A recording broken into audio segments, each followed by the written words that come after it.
Howdy, everybody. Welcome to Show Up Fitness. I'm going to be going over the book, which has questions to help you pass NASM. I'm in the beautiful San Francisco. We do weekend seminars. We've partnered with the best gyms in the world, Equinox and Lifetime, over 500 gyms accept our certification. I'm the belt buckle trainer. Bam! The annoying guy who you probably turned off numerous times, but I got a secret and I got a special gift. I can help anyone pass NASM. We've helped over 5,000 people pass this. And that's why I wrote a book, How to Become a Successful Personal Trainer. Because guess what? A textbook does not make you qualified.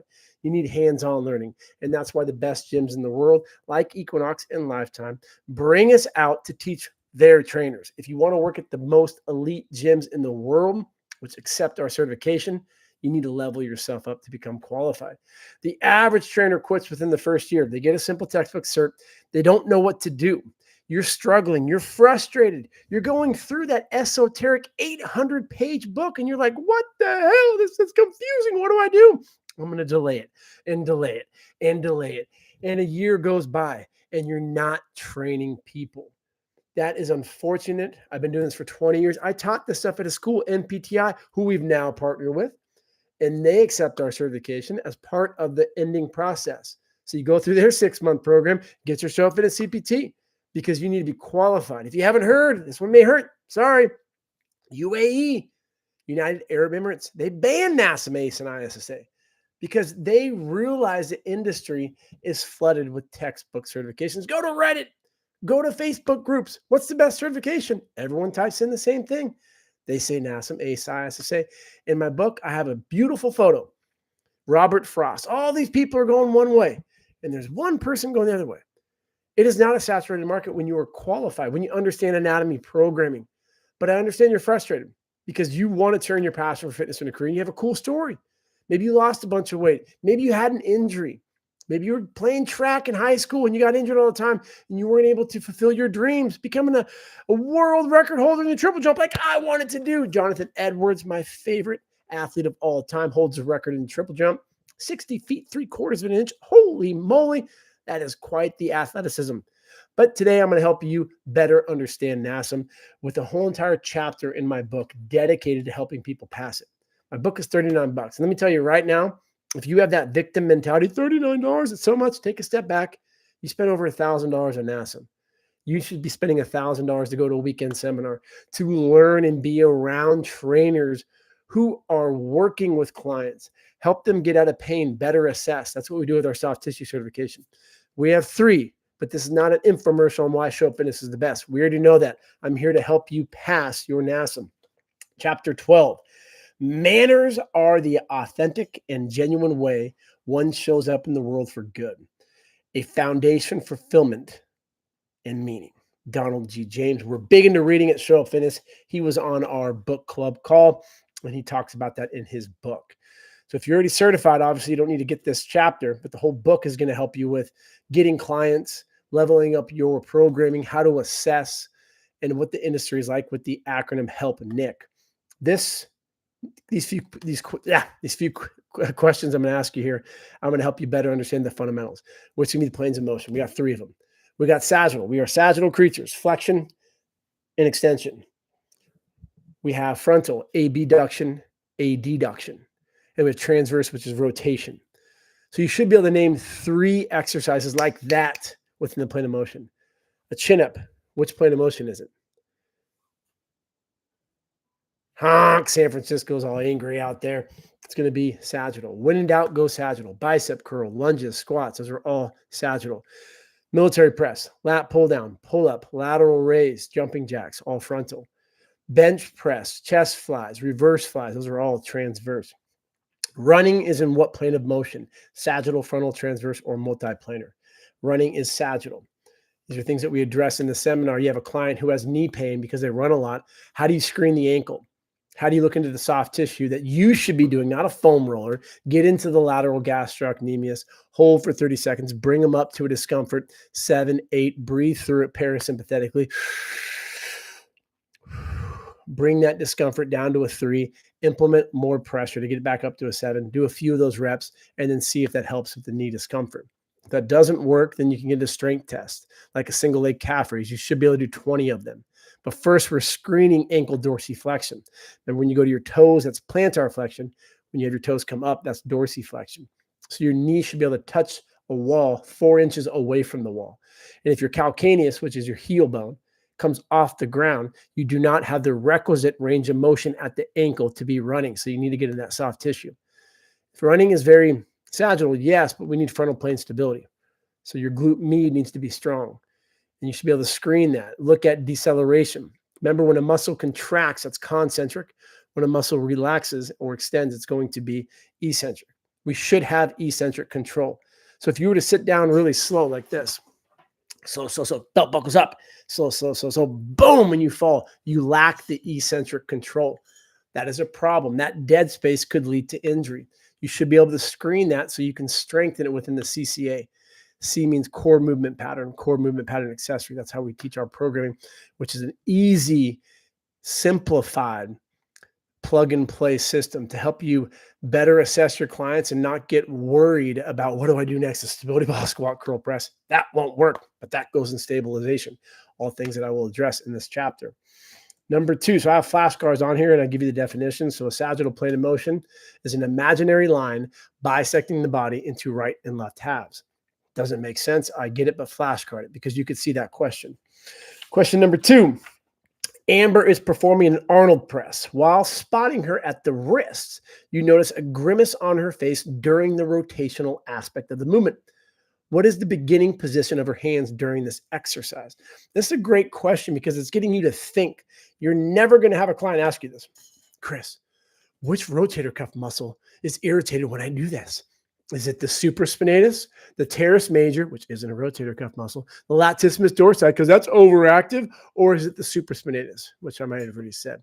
You need to know the rotator cuff muscles. But more importantly, as we test you with our certification, you need to be able to verbalize this in the testing manner. So you have to name the 17 muscles around the shoulder. You have to name 20 muscles of the lower body, the 8 core movement patterns, and design a program on the spot. And that's why gyms like Equinox and Lifetime want us there teaching their trainers, because that is the interview process. I will give the green light for you to meet with a recruiter because you're guaranteed an interview when you have the Show Up Fitness CPT. Go online and see if NASM will help you with that. A bot's going to come up and try to get you to get the CES. Oh my gosh, you already got one of their bundles. Ooh, that's a foam roller in the rear end. That doesn't feel good, I know, but you're stuck with it. Sunk cost fallacy. So you feel like you're going to be a great trainer by getting all of these. And I know it hurts, but you have to realize I'm not calling you a dipshit. I'm calling the entry standards lack-worthy. We need to level up. We are medical professionals because at Show Up Fitness, we require trainers to link up with dietitians, with physical therapists. So you have that confidence. The competence is already there because you have the certification. There's no certification out there that gives you the competence to be able to talk to medical professionals like we do. That's why we have the best certification. So the answer for this one, what is the beginning position in the Arnold press? You need to know the exercises. Single leg scaption. What the hell is that? It's done in stabilization with a 4-2-1-1 tempo. You need to know where it goes within the OPT model. And you need to know what type of exercise is it. Is it muscular development, a bench press? Is it a bench press into a Bosu ball push-up, phase 2? Is it a back squat into a jump, phase 5? Where does it go in the OPT model? You have to memorize the acute variables. 2020 for hypertrophy, 0 to 60 seconds rest. Stupid as hell, but you need to know it for the exam. This answer would be supinated. This is pronated. That is neutral. You spot someone on a bench press with an alternating grip. That your hand's going to be here. One will be pronated. This one will be supinated. You need to know that for the exam. You spot at the wrist, not the elbow, even though you may spot at the elbow. When I'm lifting or spotting someone who has 100 in each hand for dumbbell pressing, probably going to start at the elbows and go to the wrist. But for the textbook answer, you need to know you're going to spot at the wrists. We have flashcards that are going to go over all the basics that you need to know for orientation. Anterior, front side, posterior, behind, medial, your medial lateral, medial lateral, brain fart, medial lateral. What am I trying to say? I'm trying to say MCL, medial collateral ligament. Ooh, brain fart, Chris. And then you have your MCL here. This is your collateral ligament right there. So when pitchers have a UCL, which is ulnar collateral ligament, that's the ulna there. And then you have a little brain fart there, but that's okay. Lateral is on the outside. That's your lateral collateral ligament, your LCL. You have your superior, which is above. You have inferior, which is below. Distal, proximal. So this is going to be distal going away. I'm sorry, proximal here, distal going away. And then you have your contralateral. So when you do a bird dog and you put one arm out and your left leg back, that's contralateral. Running would be contralateral. Ipsilateral would be same side, like doing jumping jacks. My leg is abducting in the frontal plane. My hand is coming away in the frontal plane, abducting. That would be ipsilateral. Extension, when you do tricep extensions. So that is a 90-degree angle. Damn, bicep farm. So you have extension, flexion. 180 degrees of extension, 90 degrees of flexion. You have abduction going away. You have adduction coming in the frontal plane. You have external rotation, internal rotation, also referred to as medial rotation and lateral rotation. You have plantar flexion, as I said earlier, your heels off the ground, dorsiflexion, your toes are off the ground. Inversion is how you are going to sprain an ankle. Eversion is how you are going to go medially in. What muscle is posterior to the femur? Now, what you need to know for NASM, which is extremely outdated, and the whole Jonda effect on the cross syndromes, please don't tell your client they have upper cross syndrome, because they're not going to take out their black Amex and pay for sessions, because that is all malarkey. It's fear-based movement. You have upper cross syndrome, you're going to be in pain. There's no evidence that supports that. I'm not saying we should be like this all day. I like a proud chest. So you should be able to flex. Here's my posture test. Flex, horizontally abduct, which is going away, externally rotate, adduct. That's how we should be. I want to see your symbol. Show me your show up. I don't want to be like this.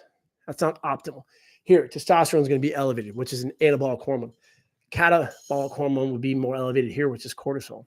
You should know those for the exam. What muscle is posterior to the femur? You need to know where the femur is. Lower body bone, the largest bone in the human body. And it's on the posterior side. It's one of the hamstrings. So which hamstring is it? Rectus femoris, soleus, latissimus dorsi, or semimembranosus? And as I do in the book, I'm going to give you a thorough answer, but I'm also going to explain it and then piggyback on it to get you thinking. So rectus femoris, rectus in Latin means straight. Rectus abdominis is your ab muscles. Rectus femoris is a bone on the anterior side. The femur is the bone, but on the anterior side, your rectus femoris. On the posterior side, on the lateral part, so if you feel behind your knee, you have your biceps femoris. Let me show you some leg right here. Ooh. So that's going to be that guitar string you feel. You can actually hear it snapping. That's the bicep femoris. These are your semis, semimembranosus, semitendinosus. When we implement our soft tissue techniques, you get into the adductor magnus, which is right there, and you're able to apply pressure, which helps with anterior and lateral knee discomfort. This is a test in a soft tissue that you can implement with our certification, because trainers can touch your clients if you have the proper certification. We work with some of the best physical therapists in the world, Dr. Waterbury, the prehab guys. We have lawyers review that soft tissue certification. We have 3, the certified for life. We guarantee you to pass any textbook certification, and you get our certification for $5.99. We have payment plans. So you can put NASM and SUF CPT on your resume. You get hired anywhere because of Show Up Fitness CPT, because you can't get a refund. They've changed it. It used to be 30 days, but now we're making a ruckus. Like, oh my gosh, we're losing money. Let's make it 7 and make it really hard for you. You got to stay on the line for 50 minutes. So if you're listening to this thinking of getting certified through NASM, ACE, ISSA, ask yourself why. Because Frank13 on Reddit said it's the best certification. Where do you train, Frank? Have you written a book? Have you been a trainer for 20 years? Have you helped thousands of trainers get hired at the best gyms in the world? I doubt it. You're a keyboard warrior in your grandma's basement tapping around saying this is what you should do, because I didn't make it into the career. I didn't make this into a career. And it's unfortunate because a lot of trainers have that passion. They're excited to help people. They read a book and they don't have the people skills. So they talk like this. You have upper cross syndrome. The client is an executive. They go, what the fuck is that? I don't care. Help me get big arms. You don't even lift, bro. And you're telling me to go on a stability ball? I don't think so. So when you sit down and say, you should train with me, guess what he says? Let me think about it. It's too expensive. I need to talk to my significant other. At our gyms, we charge $200 to $350 per hour. We don't get that pushback. Why is that? Is it just because they love my belt buckle? Or is it the confidence in the team who we work with, knowing doesn't matter the situation? You pay $125 for the assessment. We have one next week, and executives coming in to meet with a trainer. That's the cost just to show up. The cost to work with Megan, who was once a trainer at Equinox. Now she came and worked with us. She's one of our instructors. She does our 2-month in-person in Santa Monica. She charges $250. She's not going to blink. She's not going to negotiate. She's going to say, I think you should get X amount of sessions. This is how much I cost. How do you want to pay for it? That confidence in delivery is really, really important, because the business side of the equation, which we teach at Show Up, with the people skills and the technical skills, you need to have it. It's very, very, very important. So the rectus femoris is an overactive muscle, but it's not the answer for this question. The soleus is an overactive muscle, but it's not the answer for this question. The gastrocnemius is biarticulate. The soleus is not. In this seated position, when I do plantar flexion, that's more the soleus. When I stand up, that's more the gastrocnemius. Both of those are overactive. Latissimus dorsi, also overactive, but that's not the answer for this one. We challenge you. Show up. You should know the 7 actions of the latissimus dorsi. Die hard. So lats are going to D, they're going to depress the scapula. I, they're going to internally rotate the humerus. E, they're going to extend the humerus. H, horizontally abduct. A, they're going to adduct. They're going to retract the scapula and then downwardly rotate the scapula as well. You're also going to have some forced exhalation when it comes to breathing. The last one is the semimembranosus. What muscle is posterior to the femur? The answer for this one would be the semimembranosus, which is an underactive hamstring muscle. Again, we go very thorough into the answers. We have people just getting my book on Amazon, top seller. This is volume 2. Helped over 10,000 people get certified. 5,000 for those 3. NASM ACE I say it's super easy. You focus on the podcast that we have. We have a study guide. If you leave a 5-star review for my book, I will send you the study guide, which is $100, our quizzes, which is $100, and you have a map to pass it in 30 days. Most people will pass it between 3 and 5 if you just listen to what we say. What happens is you go to Quizlet, you go to NASM, you're taking their tests. I got a 60%. I'm a failure. I'm a pile of shit. It's called an ANT, an automatic negative thought. Well, that's not testing your true competence. We have live calls where you meet with, not me because I'm annoying, I get it. Join the NASM Women's Club. Ashley, Simone, they will help you and they'll be super sweet. So you pass it and then you go, okay, so excited. Now what? What do I do? I don't know how to assess or program or train. I'm going to go get another specialization. Don't do that. Don't waste any more time. You need to have your resume reviewed. You need to be able to learn how to go through the interview process, answer the questions right. We have a really cool story. I'm going to tell us this is the last little part of today, I promise. We have a trainer, Joe. I have numerous podcasts with him. We helped him get hired at Lifetime. So before us, Joe went to Lifetime and he didn't get hired. He got our certification. I said, Joe, go back to the manager. Tell him you want to take him through the practical again. He's like, Chris, what if you, I said, shut up, Joe. Listen to me. Go and tell him this. And if he says no, say worst case scenario, you don't like my assessment that I do with you, I will pay your hourly rate. Well, guess what, Nick, the manager said? I've never had that in my entire life. I will give you a shot. Joe took him through the CCA. He stopped him and said, this is completely different than what you did the first time. You're hired. Fast forward 2 years.